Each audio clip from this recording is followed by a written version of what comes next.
This whole thing would not have been possible if not for him. ഇതിപ്പോൾ ഈ പറയുമ്പോൾ ഭയങ്കര ഈ ഡയറക്ടർ വന്നിട്ട് സിനിമയിലെ സ്റ്റാറിനെ കുറിച്ച് പറയുന്ന ഒരു ക്ലീഷേ സ്റ്റേറ്റ്മെൻ്റ് ആയിട്ട് തോന്നും. I know there is A bit of A cliché in it.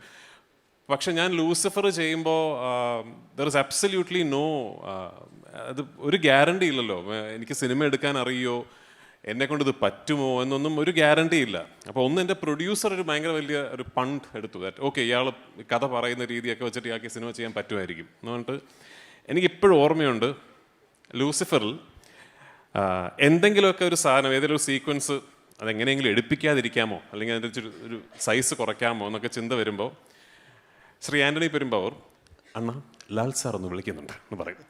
അപ്പോഴെനിക്ക് മനസ്സിലാവും. അപ്പം ഞാൻ ലാലേട്ടൻ്റെ ക്യാരവനിൽ പോകും. ഇപ്പോൾ ലാലിന് ചോദിക്കും, മോനെ നമ്മുടെ ആ സീക്വൻസ് അതെങ്ങനെയാണ് മോൻ എടുക്കാൻ പ്ലാൻ ചെയ്യുന്നത് നോക്കും. അപ്പോൾ എൻ്റെ നിർമ്മാതാവ് സൈഡിലിരിക്കുന്നുണ്ട്.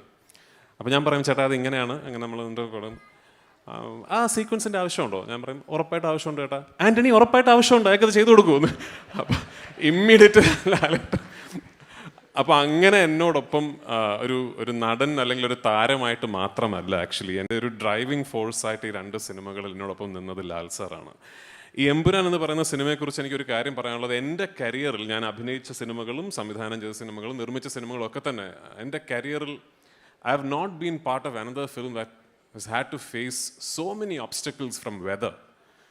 Right from our very first schedule in Leh Ladakh to our very last schedule in Palakkad. And in between this, we pretty much travel around the world. Every country, every place, we had run-ins with weather. But what happens is obviously a lot of money goes waste. പൈസ ഒരുപാട് ചിലവാകും, നമ്മൾ shooting ഇല്ലാതെ വലിയൊരു crew വെറുതെ ഇരിക്കുന്നു. And a lot of time goes waste. അപ്പോൾ extremely BC ആയിട്ടുള്ളൊരു സമയത്താണ് ലാൽ സാറിനെ ഞാൻ ഗുജറാത്ത് സ്കെഡ്യൂളിന് ഷൂട്ടിങ്ങിന് കൊണ്ടുപോയത്. എൻ്റെ ഒരു ക്ലൈമാക്സ് പോർഷൻസിൻ്റെ ഷൂട്ടിങ്ങിന് കൊണ്ടുപോയത്.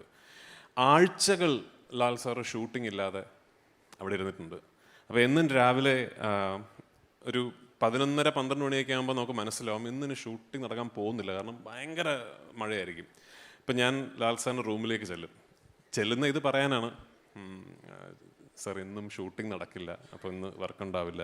അപ്പോൾ ഓരോ ദിവസം കഴിയുമ്പോഴും എനിക്കിങ്ങനെ ഉള്ളിൽ ഇത് ഓക്കെ, ഞാനിപ്പോൾ എന്തായാലും ഈ സിനിമയുടെ സംവിധായകൻ ഇത് തീർക്കാൻ വേണ്ടി നിൽക്കുന്നു, അദ്ദേഹം വേറെ ഒരുപാട് കാര്യങ്ങളുടെ ഇടയിൽ നിന്നാണല്ലോ വന്നത്.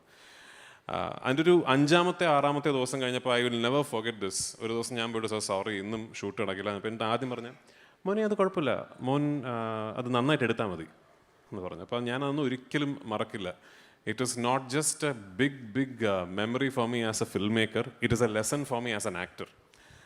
അപ്പോൾ താങ്ക് യു ലാലേട്ട for being who you are. ലാലേട്ടൻ ഇല്ലെങ്കിൽ without you I don't know if any of this will happen. I don't know if ഞാനൊരു ഡയറക്ടർ ആകുമായിരുന്നു എന്ന് പോലും എനിക്കറിയില്ല. കാരണം I keep saying I was an accidental director. Murali my brother വളരെ പെട്ടെന്നൊരു ദിവസം ഇങ്ങനൊരു വിഷയം പറഞ്ഞത് ഡയറക്റ്റ് ചെയ്യുന്നോ എന്ന് ചോദിക്കുന്നു. ഞാനത് ചെയ്യാമെന്ന് പറയുന്നു. അപ്പോൾ തന്നെ അത് ആൻ്റണി പെരുമ്പാവൂരിനോടും ലാൽ സാറിനോടും പിച്ച് ചെയ്യുന്നു. ലാൽ സാർ അത് നമ്മൾ ചെയ്യുന്നു എന്ന് പറഞ്ഞു. അങ്ങനെയാണ് ഞാൻ ഡയറക്ടർ ആയത്. So I completely owe my directorial career actually to Lal sir, Antony and Murali.